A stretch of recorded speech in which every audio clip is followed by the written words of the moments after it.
If your muscles haven't grown in the last 6 months, there's a high probability the problem isn't effort. It's signaling. After 40, your body doesn't respond to training the way it did at 25. The same workout that once triggered growth can now produce maintenance, or worse, regression. You might be training hard. You might be consistent. But if the biological signals you send are mixed, your body will choose survival over adaptation. And that's why your muscles aren't growing. Today, I'm breaking down 11 invisible variables that silently block hypertrophy, even when you think you're doing everything right. Some of them happen inside the gym. Some of them happen outside it. And a few are probably happening right now. Let's start with the one most people underestimate. 1. Skipping the neuromuscular ramp. A warm-up isn't about sweating. It's about neural activation. As we age, motor unit recruitment efficiency declines. That means your nervous system needs more progressive loading to fully activate high-threshold motor units, the fibers responsible for growth. Jumping into heavy sets cold limits force output and reduces effective tension. Think of it like trying to sprint without starting the engine. A proper ramp-up increases core temperature, enhances synovial fluid in joints, and primes the nervous system, allowing your first working set to actually be productive. 2. Living sedentary. Outside the gym, you can't out-train 14 hours of immobility. Prolonged sitting reduces blood flow, shortens hip flexors, and decreases glute activation. Over time, this alters movement mechanics and reduces muscle recruitment efficiency. So, when you squat, you're not stimulating maximally, you're compensating. Hypertrophy requires mechanical tension. Tension requires optimal joint positioning. If your lifestyle restricts movement, your training quality drops before the workout even begins. 3. Training fasted and expecting growth. Fasted training increases AMPK activity, a cellular energy sensor. The problem? AMPK directly inhibits mTOR, the primary pathway responsible for muscle protein synthesis. In simple terms, you're pressing the brake and the accelerator at the same time. Without sufficient glycogen, performance drops. Lower performance means lower mechanical tension. Lower tension means weaker hypertrophy stimulus. You're not becoming leaner. You're just limiting your ability to grow. 4. Excessive cardio interference.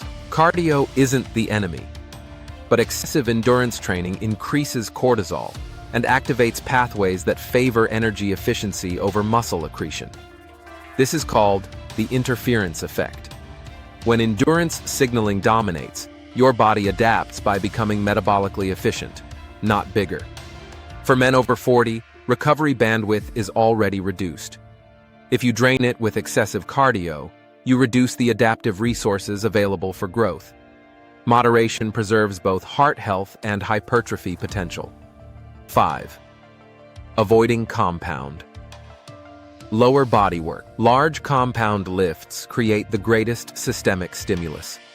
Squats and deadlifts recruit massive muscle mass, increasing acute anabolic hormone response and mechanical loading. Skipping legs reduces total anabolic signaling and overall training density. And no, the hormonal spike isn't magic, but systemic stress matters. If you avoid your largest muscle groups, you reduce total growth potential. 6. Resting too little between sets. That burn isn't growth. Hypertrophy is primarily driven by mechanical tension, not metabolic discomfort. ATP replenishment takes roughly 2 to 3 minutes for near maximal effort sets. If you rest only 45 seconds, performance drops, load drops, volume drops, and effective stimulus declines. Longer rest allows you to maintain intensity across sets, which directly correlates with hypertrophy outcomes. 7. Ego lifting. Hypertrophy requires controlled tension through a full range of motion. If momentum replaces muscular control, tension shifts to connective tissue. You might move the weight, but you're not loading the target muscle. Worse, injury risk increases. Precision beats pride. The muscle doesn't care about the number on the bar.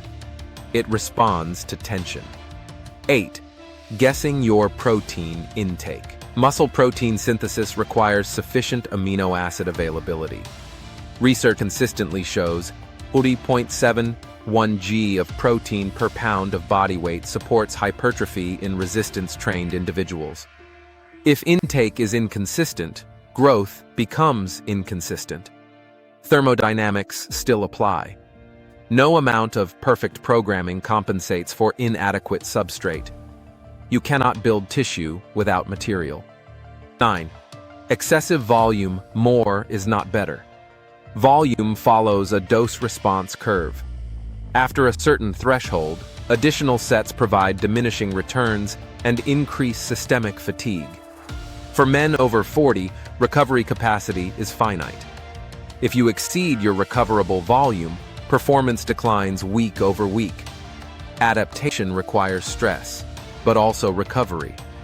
Growth happens between sessions. 10. Poor hydration. A 2% drop in hydration can significantly reduce strength output. Cellular hydration influences muscle cell volume, which affects anabolic signaling. When dehydrated, perceived exertion rises and performance declines. Less performance equals less tension. Hydration isn't optional. It's foundational. 11. Chronic sleep restriction. Sleep is when growth hormone pulses peak. It's when tissue repair occurs. It's when neural fatigue resets. Short sleep elevates cortisol, reduces testosterone, and impairs insulin sensitivity. Even perfect training cannot override chronic sleep debt. If recovery is compromised, adaptation stalls. Muscle growth after 40 isn't about training harder. It's about sending the right biological signals, consistently. Small, invisible variables accumulate. And when they compound, progress stops. Fixing your workouts is step 1. Understanding the systems behind them is step 2. If you want to keep refining that edge, subscribe, because next, we're breaking down the psychology of long-term consistency. Iron sharpens iron. Welcome to the protocol.